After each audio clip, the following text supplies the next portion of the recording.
My name is Sarah, and at 28 years old, I learned a brutal lesson. Sometimes the people who are supposed to protect you are the ones who will push you right into the storm.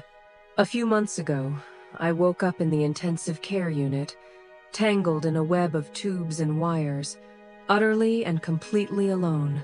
My parents had left me there to attend my brother's glamorous art gala. They thought no one knew, that no one would care. But they didn't know that the doctors and nurses were watching their every move, and what they witnessed would eventually be brought before a court of law. If you're watching this, and you've ever felt invisible in your own family, drop a comment letting me know where you're from. And be sure to hit that subscribe button to hear more true stories about reclaiming your worth. To understand why my parents could make such a cruel choice, you need to understand my family. On the surface, we were the suburban ideal. My father was an accountant, my mother a retired teacher. But inside those four walls, there were always two parallel worlds. My brother, Mark's world, and mine. Mark was the golden child, the sun our entire family orbited around. He was an artist, a title my parents spoke with breathless pride. The walls of our home were covered in his abstract canvases, pieces they hailed as genius even though he'd never sold a single one. They funded his downtown studio apartment, paid for his expensive art supplies, and financed his every failed project. He was their masterpiece, a living testament to the creative, unconventional life they had been too cautious to live themselves. I, on the other hand, was the satellite, a quiet planet in my own distant orbit. I was the practical child, the stable one. I was diagnosed with lupus as a teenager, a chronic autoimmune disease where my own immune system attacks my tissues and organs. It's not a death sentence, but it is a lifelong companion that requires constant vigilance, endless doctor's appointments, and significant medical expenses.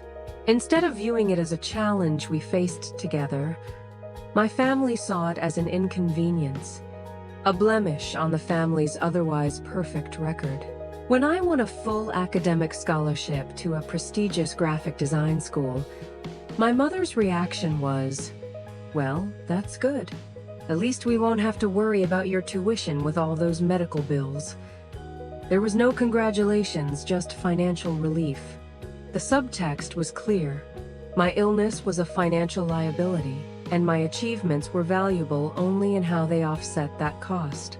While they poured money into Mark's aimless painting classes in Europe, a trip he described as essential for his artistic development, I worked 2 part-time jobs, one in a coffee shop, another doing late-night data entry to cover my living expenses and the prescription co-pays my insurance didn't cover.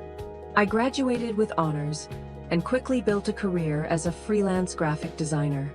I was independent, I was self-sufficient, and I thought that would make them proud. It only widened the gap. My success was quiet and intangible. It was in signed contracts and happy clients, not in paintings they could hang on a wall. Meanwhile, Mark's every failed attempt at greatness was celebrated with elaborate family dinners. I remember my 16th birthday vividly. I had hoped for a small party with my friends. I didn't ask for much, just pizza and a movie in the living room. But that day, Mark received a rejection letter from a minor art gallery. The entire evening devolved into a console Mark session. The pizza I had ordered went cold on the counter. My birthday cake sat forgotten in the fridge as my mother held him, saying, "The world isn't ready for your talent, sweetie." My father patted his back, assuring him that true genius is often misunderstood. I spent the evening clearing away their dinner plates and listening to them strategize how Mark could overcome this devastating setback. I blew out my candles alone in the kitchen at midnight, the single flame reflecting in my tear-filled eyes. I made a wish that year, not for a gift, but just to be seen. It was a wish that would go unanswered for more than a decade. This was the pattern of my life. My existence, my milestones, my health, all were secondary to Mark's ambitions. I became their emotional and, at times, financial ATM. When I landed my first major contract, a significant project with a well-known tech startup, I was ecstatic. I called my parents, hoping they would finally see my career as legitimate. Instead, my father said, "That's great, Sarah. You know, with this extra income, you could probably help Mark out. He needs a new set of German oil paints. They're essential for the texture he's trying to achieve." The conversation wasn't about celebrating my win. It was about how my win could serve Mark's needs. I ended up giving him $1,000, a loan I knew was a gift. It was easier than arguing, easier than facing the disappointment in their voices. I tried to believe they loved me, just in a different way. I told myself they worried about Mark because he was more sensitive, more fragile. But deep down, I knew the truth. I was the safety net, and he was the dream. And they were willing to sacrifice the net for the dream. I just never imagined they would one day do it so literally. I thought I could endure this silent injustice forever. But I had no idea a storm was coming, one that would expose the truth in the most devastating way possible. The catalyst wasn't a sudden event like a lottery win or an inheritance. For me, it was the quiet betrayal of my own body. My lupus cycles between periods of remission and flare-ups. For the past 2 years, I'd been lucky enough to be in a relatively peaceful remission. I was able to work at full capacity, build up my client list, and even start saving for a small condo of my own. I was starting to feel normal, a word that felt like a luxury. But lupus is a beast that lurks in the shadows, and on a Tuesday morning in October, it woke up with a vengeance. It started with a dull ache in my joints and a bone-deep fatigue that no amount of sleep could cure. At first, I dismissed it. I chalked it up to being overworked. Mark was about to have his first solo art exhibit at a decently known gallery, an event my parents had been talking about nonstop for months. They called it the Gala. Every conversation revolved around it. The guest list, the catering, the press release Mark had written for himself in the third person. The pressure in the house was immense, and I figured the stress was getting to me. I doubled my medication, drank more water, and tried to rest, but it kept getting worse. By the weekend, a low-grade fever had set in, and the telltale butterfly rash of a lupus flare spread across my cheeks. It felt like a hot, angry mask. I knew the warning signs. A major flare was coming. I called my rheumatologist, Dr. Evans, who told me to monitor my symptoms closely and go to the emergency room immediately if I experienced any chest pain or significant swelling. "Don't be a hero, Sarah," he had warned. "These things can escalate quickly." That night, his words proved prophetic. I started getting sharp, stabbing pains in my chest with every deep breath, and my feet swelled up like balloons, straining against my shoes. I drove myself to the hospital, my hands trembling on the steering wheel, my heart pounding with a mixture of pain and fear. I called my parents from the ER parking lot. "I'm at the hospital," I said, trying to keep my voice steady. "I think it's a bad lupus flare. I'm having chest pains." "Oh, Sarah," my mother sighed over the phone, and her voice held no concern, only annoyance. "Are you sure? Mark's gala is only 3 days away. You can't be sick now." The accusation in her tone was unmistakable, as if I had chosen this moment to fall ill, simply to inconvenience them. I was stunned into silence for a moment before I found my voice. "Mom, my body doesn't consult my social calendar. I'm having chest pains. I'm in the emergency room." All right," she said dismissively. "Your father and I will head over after we finish dinner. We have a meeting with the gallery owner to finalize the lighting for Mark's sculptures. It's crucial." They arrived 3 hours later. By then, I had been admitted to a private room, and nurses were drawing blood and hooking electrodes to my chest for a heart monitor. The ER doctor was talking about pericarditis, inflammation of the sac surrounding the heart, and possible kidney damage. The words were terrifying, but my parents didn't seem to hear them. They walked into the room, and the first thing my father said was, "Well, you don't look that sick."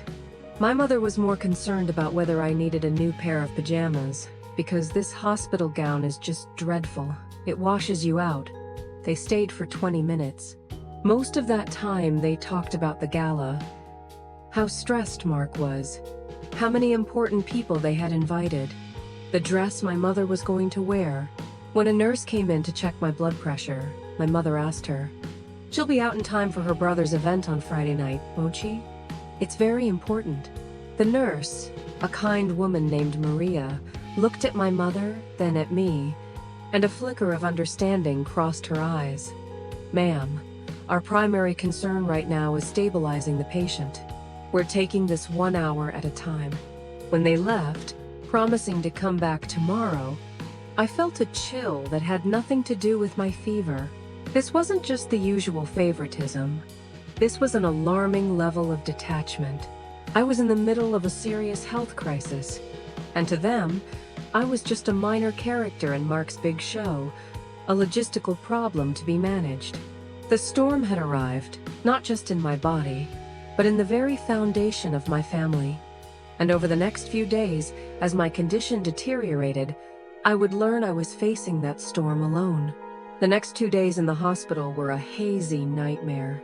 The inflammation worsened, and the doctors started me on high-dose IV steroids, which made my face puffy and my emotions erratic. One moment I was weeping, the next I was numb. I felt terrified and profoundly alone. My parents did visit, but their visits were brief, perfunctory, and always centered around themselves. They brought magazines and complaints. The first major incident of injustice happened on day 2. Dr. Evans, the head of rheumatology, came to speak with me and my parents to explain the gravity of the situation.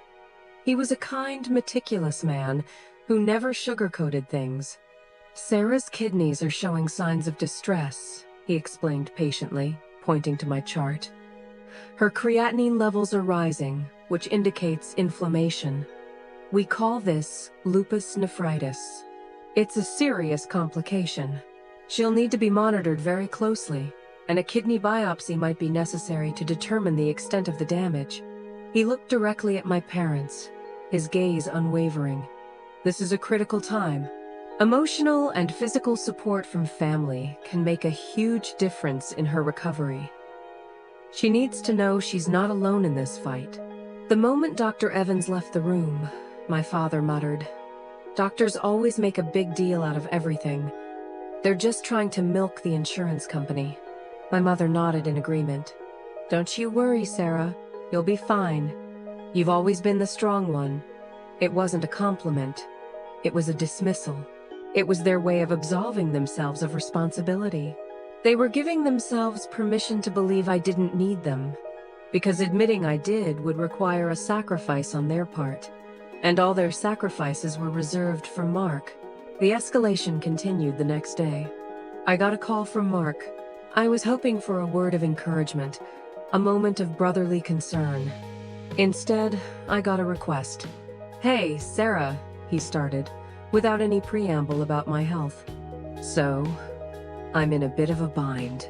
The projector from my video installation just died. A new one is $1,000. You know, Mom and Dad are tapped out from the catering costs, so I was wondering if you could..." I couldn't believe my ears. My chest ached with more than just pericarditis. "Mark, I'm in the hospital. My kidneys might be failing." "Oh, right," he said, his voice impatient. I heard, "Bummer. Look, you'll get better. You always do. But this exhibit is my entire career. I just need you to do an online transfer." "It's easy." I refused. For the first time in my life, flat out refusing him without making an excuse. "No, Mark, I can't." There was a stunned silence. Then he hung up without another word. A half hour later, My mother called, her voice dripping with ice. "I cannot believe how selfish you're being, Sarah. Your brother is under an incredible amount of pressure, and you choose now to be difficult. He is counting on you." "And who is counting on me, Mom?" I asked, my voice cracking. "Who is here for me?"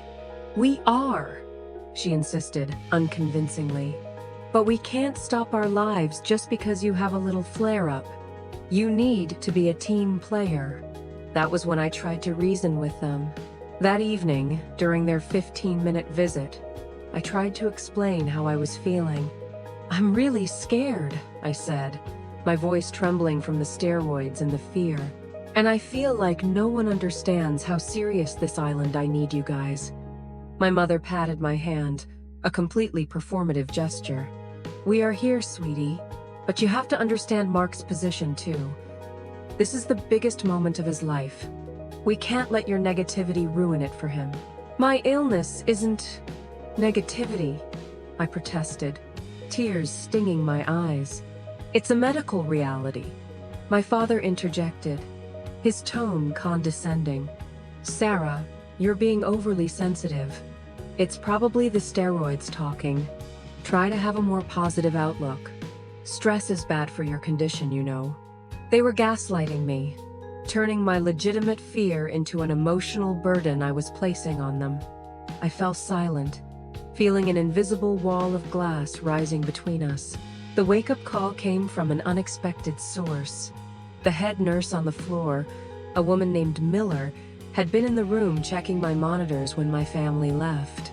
She was an older woman with kind eyes and a no-nonsense demeanor. She had heard the entire exchange. After they were gone, she stayed behind to adjust my IV line. She worked in silence for a moment, then said, "You know," her voice, soft but firm, "care isn't just about medicine. Sometimes it's just about showing up." She looked me straight in the eye. "What you are feeling is completely valid. You are not being sensitive. You are being a human being in a terrifying situation. Don't let anyone tell you otherwise." Her words were like a lifeline. For the first time in days, I felt seen. She had validated what my heart already knew. This situation was not normal. It was not healthy. And it was about to get so much worse. The next morning, my condition took a sharp turn for the worse. The chest pain intensified, and my lab results showed a steep decline in kidney function. Dr. Evans came into my room, his face grave.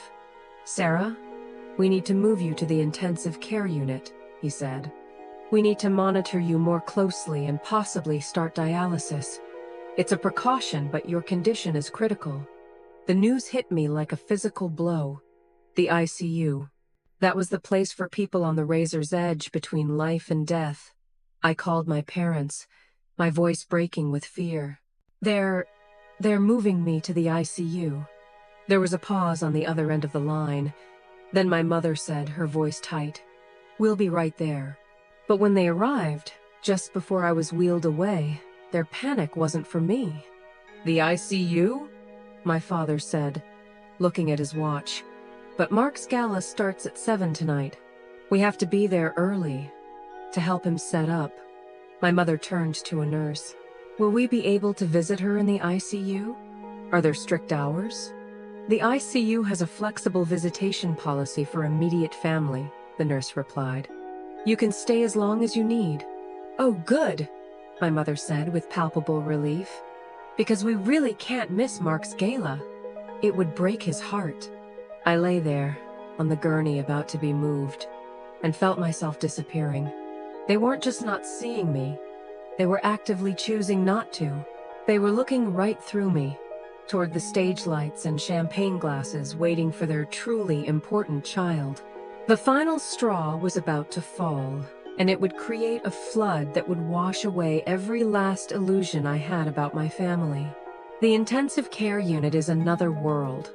It's a place of controlled chaos, where the air hums with the constant symphony of beeps and whirs from machines that are keeping people alive.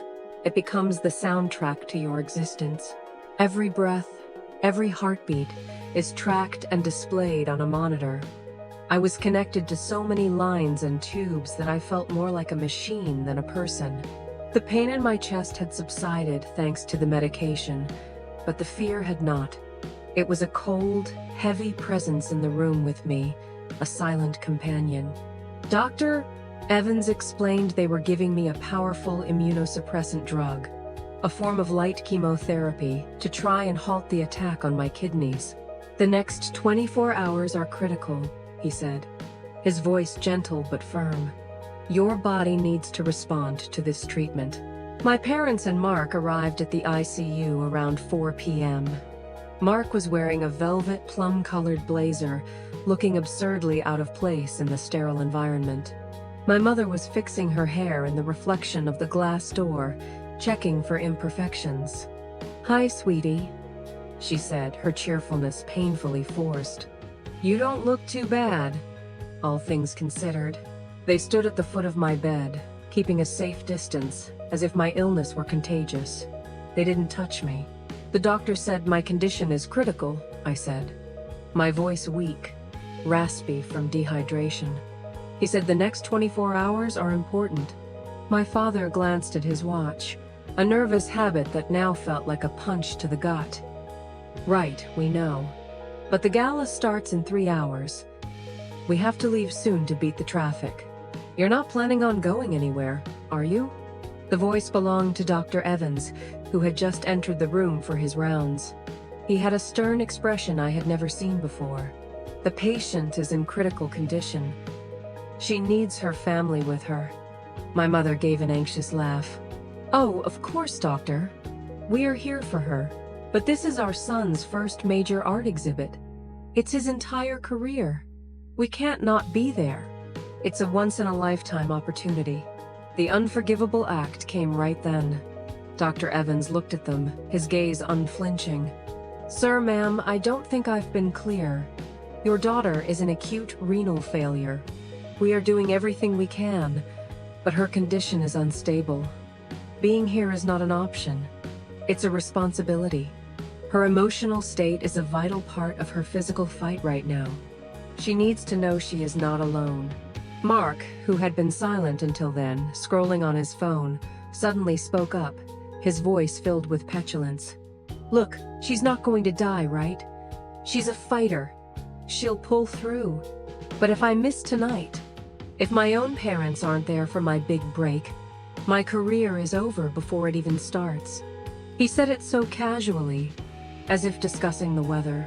As if my life and his career were two items on a scale, and his career clearly carried more weight. He didn't even look at me when he said it. He was looking at Dr. Evans, as if seeking validation for his own selfishness. That was the final straw. My father nodded in agreement with Mark. Doctor, we understand your concern, but we have to think about the future of both our children. Sarah will be in your capable hands. Mark needs us there. He turned to me, his expression a mixture of guilt and resolve. We'll call you right after it's over, okay, honey? Just hang in there. Be strong for us. My mother leaned down and kissed my forehead, a cold, rushed peck that smelled of hairspray. We love you, she whispered. The words were hollow, meaningless, a reflex without feeling. They turned and walked out of the room. Dr. Evans and Nurse Miller stood there, speechless. I watched their backs as they retreated, and a cold, crystal-clear truth pierced through the fog of medication and pain. They had made their choice. They had weighed my life against a party, and the party had won. They had abandoned me at the most vulnerable, terrifying moment of my life.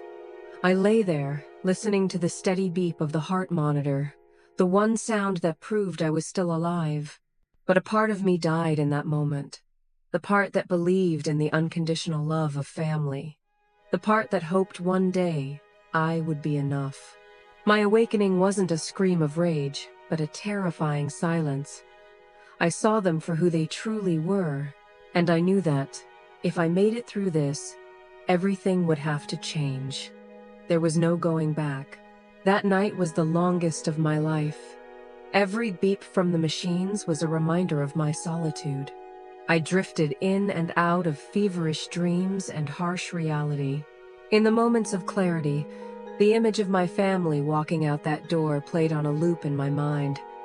But as dawn broke, something incredible happened. My fever broke. The numbers on the monitors began to stabilize. My body, though abandoned, was fighting. Around 8 a.m., Dr. Evans came in. He looked tired, but had a determined look in his eye. "Good morning, Sarah," he said softly. "You had a rough night, but you made it through. Your numbers are improving. The medication is working." I just nodded, too weak to speak. "I also want you to know something," he continued, pulling a chair close to my bed. "I was here all night, and I've spoken with my nursing staff. What we witnessed yesterday, it was unacceptable. That's when my secret weapon was revealed. It wasn't money or a hidden secret. It was the decency and integrity of strangers. Your family's behavior, Doctor," Evans said, his tone professional but laced with anger, was not just morally reprehensible. From a medical standpoint, it could be considered a form of abandonment. A patient in critical condition was deprived of their primary support system. That causes extreme emotional distress, which can negatively impact clinical outcomes. He paused, letting his words sink in. "Nurse Miller and I have documented every interaction we had with your family in your medical chart in painstaking detail, including my medical advice and their decision to leave. We also noted their lack of inquiry into your specific condition and their primary focus on their external social engagement. Should you ever need it, we are prepared to provide official testimony about what occurred. This is not just a matter of hospital policy. For us, it's a matter of ethics." I looked at him, tears welling in my eyes. For the first time, they were tears of relief, not despair. I wasn't alone. There were witnesses. There was proof. His offer was a lifeline thrown to a drowning person. It gave me an option, a path forward I had never considered possible. "Thank you," I whispered. "Thank you so much." Over the next week, I slowly began to recover. I was moved out of the ICU and back to a regular room. My parents and Mark visited, armed with excuses and glamorous stories about the success of the gala.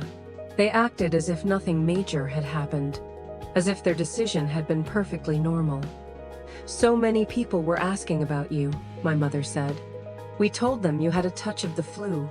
We didn't want to worry anyone." They weren't protecting me. They were protecting their own image. They brought a bouquet of flowers that clashed with the room's decor and a box of chocolates I wasn't allowed to eat. But this time, I wasn't the silent, accommodating daughter. I was polite but distant. I answered their questions with one-word answers. I was a patient gathering evidence.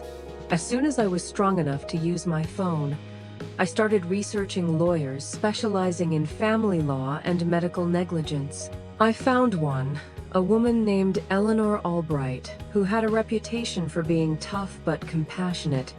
I sent her a brief email from my hospital bed, explaining the situation. She called me back within the hour. I told her the entire story, from the history of unjust treatment to the incident in the ICU. She listened intently, never interrupting, only occasionally asking a clarifying question. When I finished, she said, "Miss Evans, what you have endured is horrific, and what your doctors are offering to do is an incredibly powerful advantage. This goes beyond a family dispute. It touches on the legal concept of duty of care." We mapped out the next steps. Step 1. Focus on recovery. Miss Albright insisted my health was the top priority. Step 2. Gather evidence.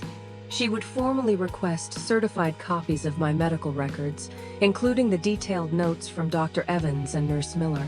She also asked me to write down everything I could remember about the years of unjust treatment, using specific memories as a way to document the pattern of behavior. This reminded me of my old diaries. I wasn't a consistent journaler. But in my loneliest teenage moments, I had written. I remembered writing about my forgotten 16th birthday. I wondered if those diaries were still in my parents' basement. They could be the proof of my long-standing wound. Step 3. The confrontation. But not an emotional one. A strategic, orchestrated meeting in her office. "We will not give them the opportunity to manipulate you," Miss Albright said. "We will present the facts, backed by irrefutable proof. We will control the narrative." For the first time in years, I felt a sense of power. It wasn't power that came from money or status. It was the power that came from the truth. I had the truth on my side, and I had people willing to fight for it. The counterplan was in motion. I would no longer be the silent victim. I would be the narrator of my own story. I was discharged from the hospital 2 weeks later. The road to recovery was long and tiring, but every day I felt stronger, physically and emotionally. I stayed with my best friend Laura, who had picked me up from the hospital. No questions asked. Her quiet, unwavering support was the antidote to my family's conditional love. During that time, Miss Albright worked tirelessly. She received the medical records, and they were even more damning than I had imagined.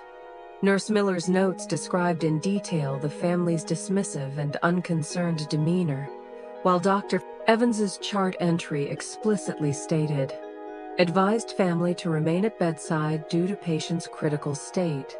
Family refused, citing attendance at a social event. Patient expressed feelings of abandonment, which precipitated a temporary spike in blood pressure. It was all there, in black and white. I also had Laura go to my parents' house under the pretext of retrieving some of my old college textbooks. While there, she grabbed a few boxes of my old things from the basement. And there, dusty but intact, were my teenage diaries. Rereading them was painful, a journey back into the quiet desperation of my youth, but they were tangible proof of a decade-long pattern of emotional neglect. I photocopied the relevant pages and sent them to Miss Albright. The confrontation was scheduled for a Wednesday afternoon, 3 weeks after my discharge. My family believed it was a family reconciliation meeting that I had requested to talk things out. They arrived at Miss Albright's office with an air of self-satisfaction, probably assuming I was going to apologize for creating so much drama. Miss Albright's office was on a high floor of a downtown building, overlooking the harbor. It was designed to convey power and professionalism. My father, mother, and Mark sat on a plush leather sofa, looking uncomfortable and out of place. I sat across from them, next to Miss Albright, at a mahogany conference table. I felt a calm resolve settle over me. The nervous tremor that usually accompanied family confrontations was gone. "Thank you for coming," Miss Albright began, her tone polite but devoid of warmth. "Sarah has some important matters she wishes to address," my mother interrupted, forcing a smile. "We do too. We think it's time Sarah realized how important family is and stopped holding this grudge." Miss Albright offered a cool smile. "It's interesting you should mention the importance of family." She began to set the stage, not with accusations, but with cold, hard facts. According to hospital records, on the 18th of October, she said, reading from a document, Sarah was admitted to the intensive care unit at Massachusetts General Hospital. Her attending physician, Dr. Robert Evans, informed you of her critical condition, specifically acute renal failure due to lupus, and he strongly advised that you remain by her side. My father began to fidget. We had an unavoidable commitment. Mark's career was on the line. "A commitment," Miss Albright repeated, her voice dripping with skepticism. "An art gala, while your daughter and sister was alone, facing a potentially fatal medical crisis." Her tone grew sharper. "We have sworn affidavits from Dr. Evans and 3 registered nurses. They are all willing to testify in a court of law about that conversation, about your demeanor, and about your decision to prioritize a social event over the well-being of a family member. She pushed a binder across the table. These are copies. Please, feel free to read them. A heavy silence filled the room as they read the statements. I could see the color draining from my mother's face. My father started breathing heavily. Mark just stared at the papers, his mouth slightly agape. "This is a misunderstanding," my father stammered, his voice weak. "They're twisting our words. They don't understand our family dynamic." "Then perhaps we should talk about that dynamic," Miss Albright said, unfazed. She produced the copies from my diaries. This is an entry from Sarah's journal, written on her 16th birthday. She read aloud my own words. The words of a 16-year-old girl, describing how she was forgotten in favor of consoling her brother. She read another entry about me working a part-time job to pay for medication while family money funded Mark's trip to Europe. Each word was a brick in the wall of evidence she was building around them. Then, it was my turn. I produced one final document. It was a spreadsheet I had created. "This is a list," I said, my voice finally sounding strong and clear. "In the left column are all of my lupus-related medical expenses for the last 10 years that I paid for myself. In the right column are all the expenses for Mark's art career that Mom and Dad paid for in the same time period. The totals," I said, looking my father straight in the eye, "show that Mark's column is more than 3 times higher. You didn't lack resources. You lacked the will to allocate them to my health." Their collapse was not loud. It was a quiet deflation of arrogance. Every excuse was stripped away. Every lie was exposed. They had nothing left. "What do you want, Sarah?" my mother finally asked, her voice cracking, her facade shattered. "I want my independence," I said, completely and unequivocally. Miss Albright took over, placing another legal document on the table. "This is a settlement agreement. Sarah will not pursue a civil suit for emotional distress and abandonment, which, I assure you, would be both costly and publicly embarrassing for you. In exchange for a few things," she laid out the terms. "First, they would reimburse me for the money I had loaned Mark over the years, with interest. Second, they would formally relinquish all rights to make medical decisions for me in the future. Third, and most importantly, they would agree to attend moderated family therapy sessions without me for a minimum of 6 months. If you refuse, Miss," Albright concluded, "we will file the lawsuit tomorrow morning. And believe me, with the doctor's testimony, we will win." They had no choice. They were cornered by the very truth they had tried to ignore for years. As my mother signed the papers, her hand shaking, I didn't feel triumph. I just felt an overwhelming sense of relief. The weight I had carried my entire life was finally being lifted. I had stood up for the 16-year-old who blew out her candles alone. I had stood up for the young woman who put herself through college. And I had stood up for the woman who lay alone in the ICU, fighting for her life. I had reclaimed my story. And I was about to start a new chapter. Walking out of Miss Albright's office that afternoon felt like stepping out of a lifelong storm. The sky seemed bluer. The air felt fresher. My departure wasn't a physical act of slamming a door. It was a spiritual severing, a release from the weight of their expectations and disappointments. For the first time, I wasn't wondering what they thought of me, or how my actions would affect them. I was only thinking about myself, and it felt revolutionary. I went back to Laura's apartment, which had become my safe harbor. When I told her what happened, she wrapped me in a huge hug. "Finally," she said, "you're finally free." And that's exactly how I felt. Free. My new dawn didn't begin with a grand gesture, but with small, quiet moments of peace. Waking up in the morning without a knot of anxiety in my chest. Enjoying a cup of coffee without my phone buzzing with a passive-aggressive text from my mother. Focusing on my design work with a newfound sense of creativity and energy. I was no longer designing to prove my worth. I was designing because I loved it. The reimbursement money from my family arrived a week later in the form of a cashier's check from their lawyer. Looking at the number, I felt no victory, only a sad finality. It was the monetary value of the years I had put their needs before my own. I deposited the entire amount into a high-yield savings account. I decided it would be the down payment on a place of my own, a place no one could ever take from me. The initial fate of my antagonists began to unfold. The first family therapy session was, according to the moderator, who was legally obligated to report their attendance to Miss Albright, a disaster. My parents spent the hour justifying their actions, blaming the hospital for intimidating them, while Mark was sullenly silent. They tried to contact me, their messages, a desperate mix of feigned remorse and subtle manipulation. "I miss you so much," a text from my mother read. "The house is so empty without you." Another from my father. "You're tearing this family apart, Sarah." But this time, their words had no power over me. I created an email filter that sent all their messages to a separate folder I checked only once a week. I blocked Mark's number.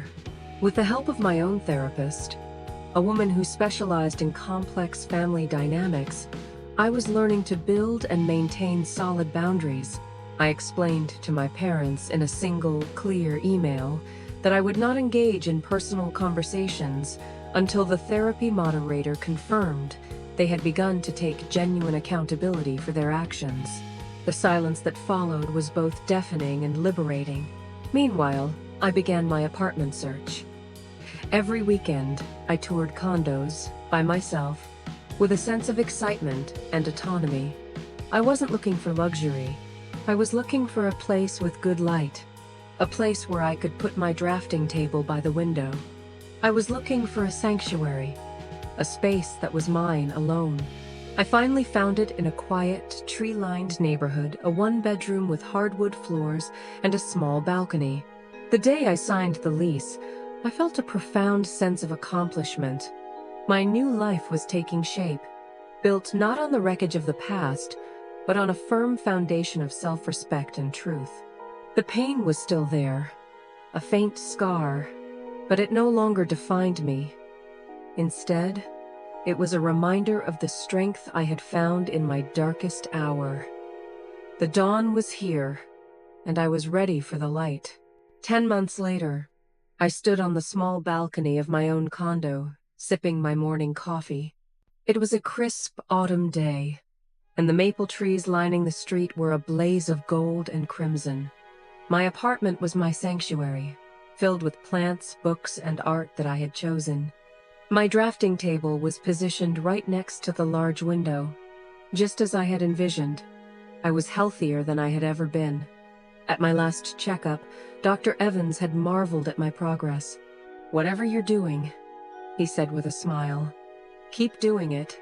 He told me that the radical reduction in chronic stress had made a remarkable difference in my health. My lupus was in a deep remission. My career had taken off in ways I had never expected. Freed from the emotional drain of my family, I was able to pour all my energy into my work. I had landed 2 major tech clients, and my work was challenging and fulfilling. I had even hired a part-time assistant to help with administrative tasks. I was no longer just a freelancer, I was a business owner. But the biggest change wasn't material. It was an internal peace. I had found my own family and my close-knit group of friends, the ones who had been there for me through the worst of it. We had Sunday dinners, just like my family used to, but these were filled with laughter, support, and mutual respect. Meanwhile, justice had been served to my family, not by a court's decree, but by the natural laws of consequence. Cutting off my financial and emotional support had sent a shockwave through their carefully constructed world. Mark, no longer subsidized, had been forced to give up his expensive studio apartment and move back into his childhood bedroom. His art career had stalled. With no money for supplies or gallery fees, He had been forced to get a part-time job at a coffee shop, the same kind of job he had once mocked me for having.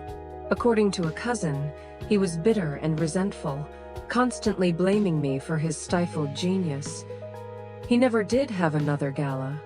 My parents were being forced, for the first time, to face the results of their own enabling. They had continued with therapy, not because they truly wanted to change, but because it was the only condition under which I would consider speaking to them again. The moderator had told my lawyer that they were making marginal progress. They were starting to admit they had made some mistakes, but they still had a long way to go.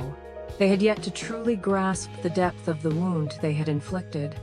They were stuck in the language of regret, not remorse. I had met with them a few times, in neutral, public places. The meetings were short and awkward. They tried to shower me with expensive gifts, as if they could buy back my affection. I politely refused. "I don't need things," I said at our last meeting over coffee. "I just need respect." My mother had cried. "I know we hurt you," she said. "I just don't know how to fix it." "You can't fix the past," I replied, my voice calm and steady. "You can only change how you act in the present. And that starts with taking full responsibility, without any excuses." Our new relationship was built on hard boundaries. We did not speak every day. They did not have a key to my condo. They had to learn to treat me as an independent adult, not a child or a backup plan. It was hard for them, but it was necessary for me. The most profound change, however, was in me. I had started volunteering at a local lupus support organization. I shared my story, not the family details, but my journey of battling the disease and the importance of self-advocacy. Helping others who were going through what I had gone through gave me a sense of purpose that my design work alone could not. I met resilient people, true warriors, and I realized I was not alone. One evening, while organizing my portfolio, I found an old sketch I had made in the hospital. It was a simple image, a bare tree in winter, but with a single tiny green bud emerging from a branch. I didn't realize it at the time, but I had been drawing myself, stripped bare, left in the cold, but still holding on to a sprout of life, a promise of a spring to come. That spring had arrived. I was no longer that bare tree. I had grown, leafed out, and put down deep roots in soil of my own. Justice wasn't revenge. Justice was peace. It was building a life so beautiful you didn't have time to look back, and I had finally found my justice. Looking back on this journey, the most profound lesson I learned wasn't about betrayal, but about self-worth. For years, I had allowed my value to be defined by people who were incapable of seeing it. I had accepted emotional scraps, believing that's all I deserved. Being abandoned in the ICU, the darkest moment of my life, was, ironically, the thing that saved me. It was a brutal, painful gift that forced me to confront a truth I had been avoiding. You cannot expect others to fight for you if you are not willing to fight for yourself first. You are the only person who will be with you for your entire life, and you must be your own staunchest advocate. I learned that boundaries are not walls to push people away. They are doors that you control. You get to decide who enters your life and how they must treat you while they are there. And I learned that family isn't always about blood. Sometimes, family is chosen. It's the friends who show up with soup when you're sick, the colleagues who cover your shift without complaint, and even the strangers, the doctors and nurses, who see an injustice and decide that their duty of care extends beyond medicine to basic human decency. They became my family in that cold, sterile room, and I will be forever grateful for their courage. My life is not perfect now, but it is authentically mine. I still live with lupus, and there will be good days and bad days, but I no longer let it, or anyone else, have control over my happiness. The storm has passed, and in the quiet that followed, I found strength, peace, and most importantly, myself. I learned that sometimes you have to be your own hero, because the cavalry isn't always coming. Sometimes you are the cavalry. I want to ask you all, have you ever had to set a difficult boundary to protect your mental or physical health? What did you learn from that experience, and how did it change you? Please share your stories in the comments below. Your story might be the one that gives someone else the courage they need to take that first difficult step. And if this story resonated with you, please give this video a thumbs up, subscribe to the channel, and share it with someone who might need to hear that they are worthy of respect, love, and unwavering support, especially when they need it most. Thank you for listening. Remember, you are the narrator of your own story, and you have the power to write a happy ending.